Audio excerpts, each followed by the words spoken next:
Welcome to the Secret Sauce of Outsourcing podcast that's dedicated to making you better at outsourcing to the Philippines. This is episode 380, Earthquakes All Over the Philippines. So the Philippines recently had a bunch of earthquakes, and that's not like abnormal, but let's talk about natural disasters first. So the Philippines typically experiences like 40 typhoons per year. I'm not sure if 40 is the number. It's not an exact number, obviously, but they get a lot of typhoons. And a typhoon is basically the equivalent of a hurricane in the US. They're like right on the pathway of Pacific typhoons. And they hit the Philippines and they're devastating and they destroy things. And then the Philippines rebuilds. And the Philippines, it's a small geographic country, but that's not the only thing that they deal with. They also deal with volcanic eruptions. It's an island nation of volcanoes. There are so many volcanoes and lots of active volcanoes, and when they erupt, they destroy things and they cause problems and they create ash clouds all over the place. It's another natural disaster that the Philippines deals with. Earthquakes is another one, and this is the one I want to talk about in this episode. So recently, they had a bunch of earthquakes in Mindanao and the Visayas regions. And some of these were big, like 7.0 earthquakes.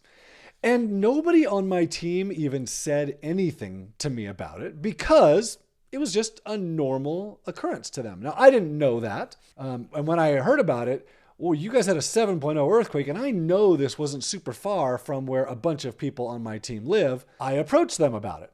Hey, what happened? And they were like, oh, it wasn't a big deal. But then in the course of sending out the 13th month to our people, we actually found out that it had affected people and it kind of was a big deal for some of them. So maybe you could see this picture of one of them sent us multiple photos of their kitchen, and there are cracks all over the walls and the ceiling. And they're actually worried that it's going to cause the kitchen to completely cave in. And they said the 13th month plus the bonus that we sent them is going to help them completely rebuild their kitchen. It's like, wow, we had no idea. You didn't say anything. You didn't even say there was an earthquake, much less that it made your whole kitchen crack and you're worried it's all going to fall in. And it's all cement, and falling in is a really big deal. So after this, I talked to Julia about it and had her write. So here's what she says. The earthquakes in Mindanao are not unusual. We get earthquakes like that at least once a month, magnitude 3 to 5. We're pretty used to it. But what was unusual about this last series of earthquakes was the frequency and size of the areas affected. Most of the time, it's pretty localized. The epicenter would experience the worst of it, and the nearby regions would get a milder version. The aftershocks would last maybe a day, a week at most. This last earthquake was a bit stronger than normal and affected a really large area.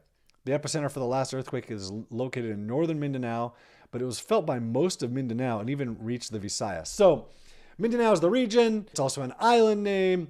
Davao is on this island along with a bunch of other cities. If you have people in the Philippines, you may have heard of some of their cities. So she's talking about Mindanao as the area, the region. The Visayas is like the central area of the Philippines. It's a whole bunch of islands.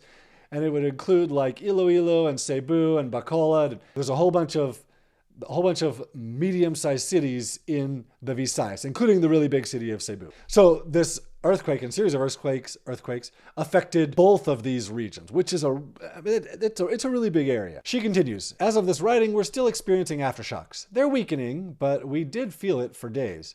Some may not even be aftershocks, but paranoia. In several instances, my husband and I thought there was another earthquake, but it was just unstable chairs or swinging pull switch chains, meaning it wasn't an earthquake at all, but they were still kind of scared or in shock from the earthquakes that had happened. She says, I know the reason earthquakes sound scary when you read about them in the news. A condominium complex in our city was even told by city building inspectors to move their unit owners and tenants because one of their buildings was unsafe. Having lived with earthquakes all my life, I'm not that worried about it because we have found ways to adapt and cope. The best example I have for this is to share what I was doing during the earthquake a few weeks back. Walking around the mall with my family, looking for a place to have dinner. She sends a picture that they took during the earthquake. She says, yes, we took a selfie just after the earthquake. We were on the 3rd floor. When we felt the building shake, we, and the other people there, calmly walked toward one of the major support columns, knowing that it was one of the strongest places in the building.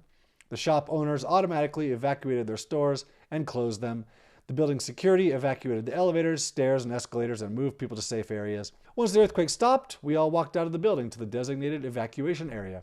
Safety engineers were at the scene in a few minutes, No one was injured, but an ambulance was called for a lady who had a panic attack. We waited in the designated area for an hour until we were told we could return. They reopened the mall and we had dinner. It's so surprising to me because I was in Los Angeles for 2 earthquakes.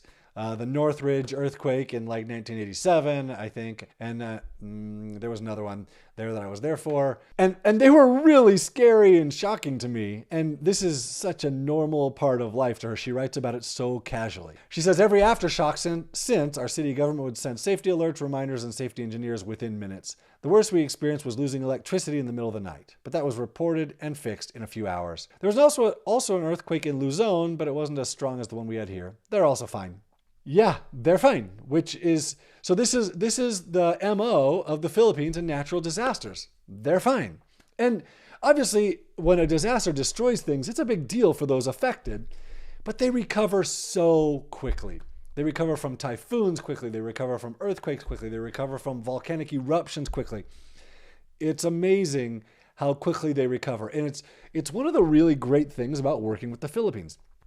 They're used to recovering quickly. When something goes wrong, they find a solution.